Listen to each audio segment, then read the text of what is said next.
नमस्कार दोस्तों, स्वागत है आप सभी का एक बार फिर से। दोस्तों, अगर आप अपनी लाइफ में कुछ नया सीखना चाहते हैं तो चैनल को सब्सक्राइब जरूर करिएगा। पूजा घर में इन चीजों को रखना होता है, अशुभ धन का हो जाता है नाश, माँ लक्ष्मी ऐसे घर का कर देती है त्याग।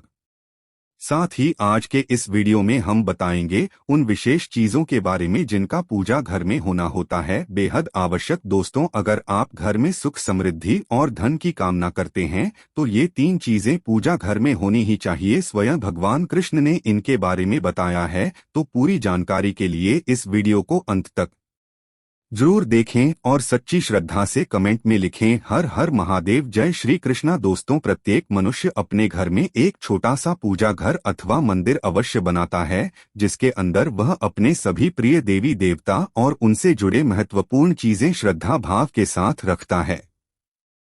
लोग अपने मंदिरों में देवी देवताओं की तस्वीरें, पूजा पाठ का सामान आदि चीजों को भी रख देते हैं, परंतु हमारे शास्त्रों के अनुसार मंदिर के अंदर कुछ चीजें रखना जितना फलदायक होता है उतना ही कुछ चीजों का रखना अमंगल और अशुभ होता है। ये कुछ वस्तुएं ऐसी हैं जिनसे घर में नकारात्मकता बनी रहती है और लड़ाई झगड़े, क्लेश, कलर और नुकसान ही नुकसान होता है। आज हम जानेंगे ऐसे ही अशुभ चीजों के बारे में जिन्हें कई लोग जाने अनजाने में घर के मंदिर में रख देते हैं। अगर आपके भी मंदिर में ऐसी चीजें रखी हुई हैं तो उन्हें तुरंत वहां से हटाकर किसी दूसरे स्थान पर रख दें। इन्हें पूजा घर में भूल से भी न रखें।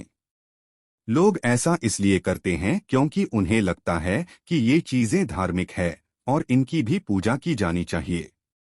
भगवान कृष्ण कहते हैं कि कलयुग में मनुष्य कुछ अशुद्ध चीजों को धार्मिक मानकर उनकी पूजा करेगा जिन्हें शास्त्रों में वर्जित माना गया है। भगवान कृष्ण ने इसकी भविष्यवाणी पहले ही की हुई थी कि कलयुग में मनुष्य अधार्मिक और अशुभ चीजों की भी पूजा करेगा। तो चलिए जान लेते हैं हमें हमारे पूजा घर में कौन सी चीजें रखने चाहिए और कौन सी नहीं। लेकिन दोस्तों, से पहले आपसे रिक्वेस्ट करते हैं कि वीडियो को लाइक जरूर करिएगा, दोस्तों को शेयर कर दीजिएगा, और अगर आपने अभी तक चैनल को सब्सक्राइब नहीं किया है तो चैनल को सब्सक्राइब करके बेल आइकन जरूर दबाइएगा। दोस्तों, सबसे पहले दीपक और धूपदान के बारे में जान ले। दोस्तों, भारत की परंपरा मिट्टी से जुड़ी हुई है, इसलिए मंदिर में पारंपरिक मिट्टी का दीपक अवश्य होना चाहिए। अगर आप मिट्टी का दीपक नहीं रख सकते हैं तो धातु के दीपक का उपयोग करें। अगर भगवान में आपकी आस्था ज्यादा हो तो आप उपले पर गुड़ और घी रखकर उसका दूध भी दे सकते हैं।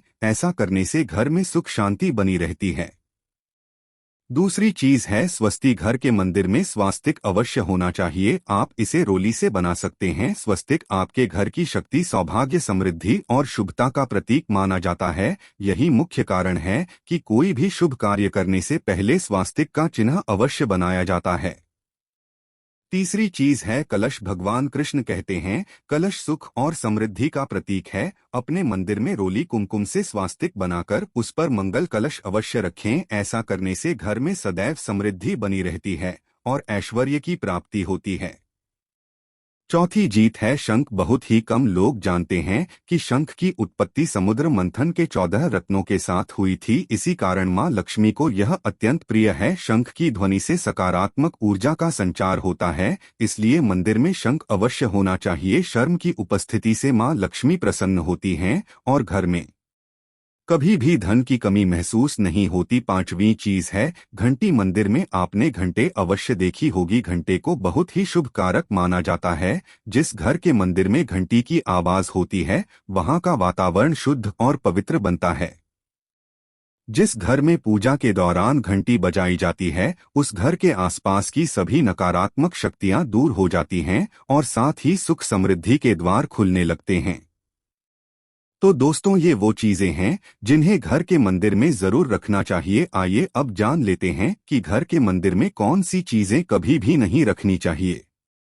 सबसे पहली बार गणेश जी की विषम संख्या में मूर्तियां। दोस्तों, पूजा घर में कभी भी गणेश जी की मूर्तियां 1, 3, 5 ऐसी विषम संख्या में न रखें। अपने मंदिर में गणेश जी की केवल 2 मूर्तियां रखें, इसे शुभ माना जाता है। अगर आप अपने मंगल की कामना करते हैं तो गणेश जी की मूर्ति मुख्य द्वार पर अंदर की तरफ मुंह करके लगा कई लोग यह गलती करते हैं कि मुख्य द्वार पर गणेश जी की मूर्ति बाहर की ओर से मुक्त करके लगा देते हैं, जिससे उन्हें काफी नुकसान का सामना करना पड़ता है। आप चाहें तो मुख्य द्वार के दोनों ओर लगा दें या फिर मुख्य द्वार के अंदर की ओर लगाएं, लेकिन सिर्फ बाहर की ओर कभी भी नहीं लगानी चाहिए। दूसरी चीज, टूटे हुए चावल। अपने मंदिर में कभी भी टूटे हुए चावल बिल्कुल न रखें। इसके साथ ही पुराने चढ़ाए हुए चावल अधिक समय तक न रखें, यह नकारात्मक ऊर्जा फैलाते हैं। यह भी ध्यान रहे कि आप मंदिर में रखने वाले चावलों का इस्तेमाल हल्दी में भिगोकर ही करें, इससे अधिक शुभ परिणाम मिलेंगे।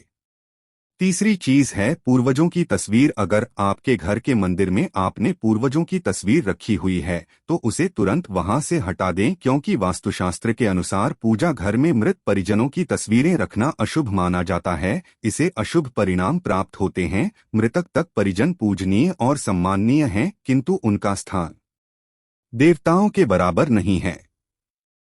मृत परिजनों की तस्वीर घर के पूजा घर में रखने से पूजा घर का वातावरण भी नकारात्मक बन जाता है, जिसका अशुभ परिणाम हमें भुगतना पड़ता है। कई लोग साधु संतों की मूर्ति अथवा साधु संतों की तस्वीरें पूजा घर में रख देते हैं, लेकिन ऐसा करना अशुभ माना जाता है। अगर आप किसी साधु संत को मानते हैं तो उनकी तस्वीर दीवार पर लगा सकते हैं, लेकिन पूजा घर में भूल से भी न रखें।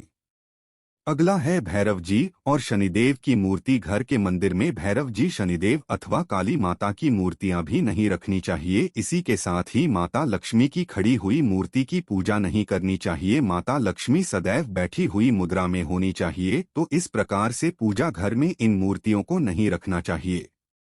आइए अब जानते हैं उन विशेष वस्तुओं के बारे में जो आपके पूजा घर में जरूर होनी चाहिए। इन चीजों के पूजा घर में होने से घर में होती है धन की वर्षा माँ लक्ष्मी करती है, इसे घर में स्थायी रूप से वास। दोस्तों, पहली चीज है गंगाजल। हमारे शास्त्रों में गंगाजल को अत्यंत पवित्र माना गया है, इसलिए पूजा घर में गंगाजल का होना अत्यंत आवश्यक है।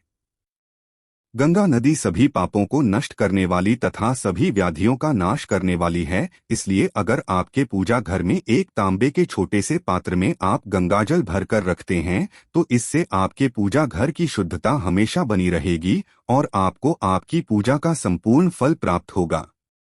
दोस्तों, दूसरी चीज है कलश। शास्त्रों में कलश को पूर्णता का प्रतीक माना गया है। चाहे वो सत्यनारायण की पूजा हो, दीपावली हो, नवरात्रि का पर्व हो या फिर किसी भी प्रकार का उत्सव हो, मांगलिक कार्य हो, कलश की स्थापना किए बिना सब कुछ अधूरा माना गया है। पूजा में कलश का उपयोग देवताओं का आवाहन करने के लिए किया जाता है। ईश्वर के सामने तांबे के कलश में पानी भरकर रखना इतना शुभ होता है कि अगर हम अपनी रोज की पूजा करते समय भगवान के सामने तांबे के कलश में पानी भरकर रखें तो उसका चमत्कारी प्रभाव हमें अवश्य देखने को मिलता है। इसके लिए मुख्य रूप से तांबे के कलश का उपयोग करें। पूजा में अगर किसी सामग्री की कमी रह जाए तो परेशान न हो या पूजा बीच में न छोड़े। ऐसे में भगवान को चावल और फूल चढ़ाएं और मन में ही उस चीज का ध्यान करें। प्लास्टिक की बोतल में या किसी भी पवित्र धातु के बर्तन में गंगाजल कभी नहीं रखना चाहिए। अब अपवित्र धातु जैसे एल्यूमिनियम और लोहे से बने बर्तन, इनमें गजल न रखें। गंगाजल तांबे के बर्तन में रखना शुभ रहता है। केतकी का फूल शिवलिंग पर अर्पित नहीं करना चाहिए। किसी भी पूजा में मनोकामना की सफलता के लिए दक्षिणा अवश्य चढ़ानी चाहिए। मां लक्ष्मी को विशेष रूप से कमल का फूल अर्पित किया जाना चाहिए और अगर आप ये शुक्रवार के दिन करते हैं तो इससे कई गुना लाभ मिलता है। इस फूल को 5 दिनों तक जल छिड़क कर पुनः चढ़ा सकते हैं। हमेशा इस बात का ध्यान रखें कि कभी भी दीपक से दीपक जलाना नहीं चाहिए। शास्त्रों के अनुसार जो व्यक्ति दीपक से दीपक जलाते हैं वो रोगी होते हैं। घर के मंदिर में सुबह और शाम दीपक अवश्य लगाएं। एक दीपक घी का और एक दीपक तेल का जलाना चाहिए। पूजा में दीपक सही जगह रखना चाहिए। घी का दीपक हमेशा दाईं तरफ और तेल का दीपक हमेशा बाईं तरफ रखें। जलपात्र, घंटा, धूपदान ही ऐसी चीजें हमेशा बाईं तरफ रखनी चाहिए। कमेंट बॉक्स में हर हर महादेव लिखना बिल्कुल न भूलें। उम्मीद करते हैं आपको जानकारी पसंद आई होगी। ऐसे ही धार्मिक जानकारी दिलाने वाले वीडियो देखने के लिए चैनल को सब्सक्राइब करें, बेल आइकन को प्रेस करें। धन्यवाद।